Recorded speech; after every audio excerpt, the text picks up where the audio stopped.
Well, hello. David Warren here. I'm coming to you today, the beginning of a new adventure for me. I have never done this before, and I'm excited about it, I guess. I recently had written something I had been studying, and a friend got a hold of it and shared it with a few other friends of theirs. And then my niece read it and came and said, "You need to start doing some just times of sharing." Well, let me tell you where I am in my life. I'm retired after 52 years of pastoring and short term missionary. I'm still an ordained minister with the Assemblies of God, and I love to tell stories. I love to share about Jesus with people. And presently, I am the storyteller in our one of our children's church hours. I teach in our college level learning at our church. I'm part of a great church. I have a great pastor who is a great communicator, and I just enjoy living every day. I enjoy serving Jesus every day. I love what I'm doing. I might not be active in pastoral ministry, but I'm active in loving Jesus, following Jesus, and telling people about Jesus. And so here I am. I'm going to try this. I don't know if it will be successful. I'm not sure if it will be something that you would even want to listen to. So, uh, you don't know if you don't try, and I like to try different things. Uh, I don't like to just sit down and do nothing. I like to be involved. I like to be active. And so here we go.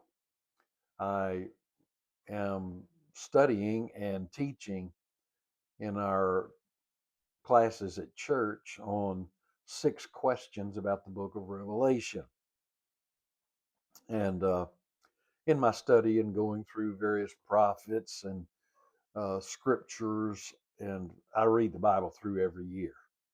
And that's just been a habit of mine or a procedure of mine. And, you know, I learn something every time I read my Bible. I learn something.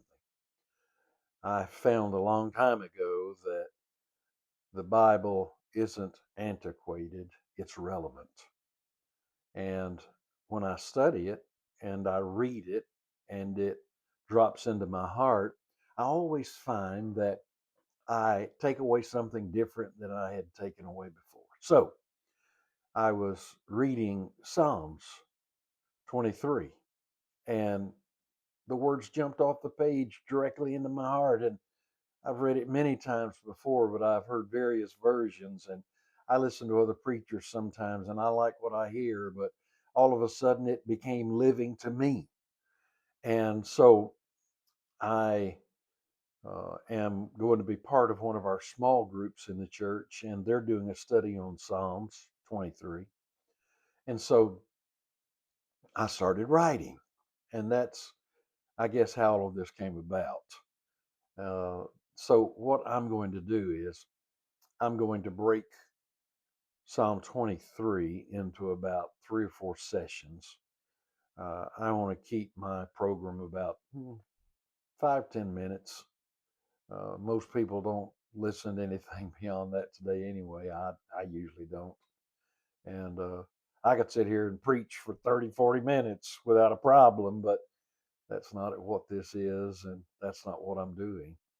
So, if you find this of good taste and something that might speak to your heart, I hope you do. And I hope you'll listen to the next 2 or 3 sessions. If not, it's okay.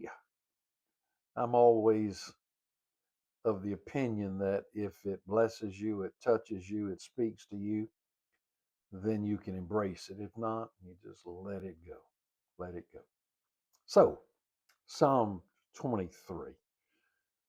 If we go back 3,000 years to the hills of ancient Israel and to a man who knew more about life's extremes than almost anyone, his name was David. And before he was a king draped in purple and gold, before he ruled the great empire of Israel, before his name became synonymous with power and songs, he was just a boy in the wilderness taking care of sheep.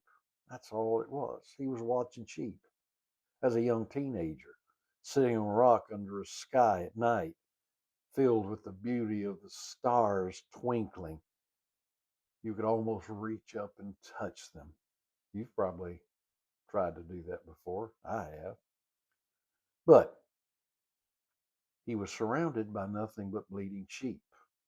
He watched over them, he cared for them, protected them. And that was his life.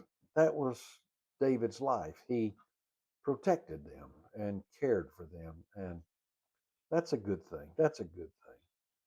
He knew what it meant to wake up before dawn and probably counted all of his sheep to make sure that nothing had happened to a one of them at night. He probably had many of them named, if not all of them. He knew what it meant to scan the horizon and look for predators and to stand between his flock and a lion and a bear. But the thing about David is he didn't stay in that field forever. Life took him on a journey that would break most people. One day, out of all of his brothers, who many of them was probably more likely to be what happened to David, but it didn't happen to them, it happened to David. He was anointed by the prophet Samuel, and he was declared to be the future king of Israel. That was his destiny. The very next day, though, he was back watching sheep. There he was, back in the wilderness. And for years, nothing changed. You ever been there? It just seems like you're stuck. But for years, David was a shepherd boy, anointed to be the king of Israel, but nothing changed. Then came Goliath, that moment of impossible victory when a teenage shepherd boy with a sling and stones defeated a 9-foot warrior that made soldiers in Israel tremble at the sight of him. You'd think that that would be his breakthrough, his moment of arrival. But instead, David spent the next decade running for his life. The current king, Saul, hunted him like an animal. David lived in caves and hidden in territory, survived on scraps. He watched his back every moment of the day, never knowing if the next sunrise was ever going to come. He knew what it meant to be chosen by God and yet feel abandoned by everyone else. This was the man who wrote the 23rd Psalm, not a scholar, sitting in a comfortable library theorizing about God's goodness. He wasn't a philosopher debating theology over wine and cheese. This was a warrior poet, a man who killed bears and lions, a man with his own bare hands did what seemingly would be impossible to most. When David wrote about green pastures and still waters, he wasn't painting a pretty picture of a greeting card. When he wrote about walking through the valley of the shadow of death, he was writing from the depths of a lived experience, from a place that had tested him, had tried him, that had refined his faith, that had hammered on the anvil of real suffering. And most likely, When David finally sat down and he wrote the 23rd Psalm, he was probably an old man, probably like me. He had become a king. He lost children, fought wars. He had made some terrible mistakes. He'd experienced betrayal from his own family and watched everything he built crumble around him. This song wasn't written by someone at the beginning of their journey. No, he wasn't theorizing about his work when he was young. This was written by someone at the end of their road, looking back and saying, I finally understand. I understand. It's been happening all along. I see the pattern now. Now I know the secret. So, what is the secret of Psalm 23? What did David discover that you and I need to know right now, today, in the middle of whatever we're going through? Join me for the next session, and I'll share with you the secret. God bless you. See you the next time.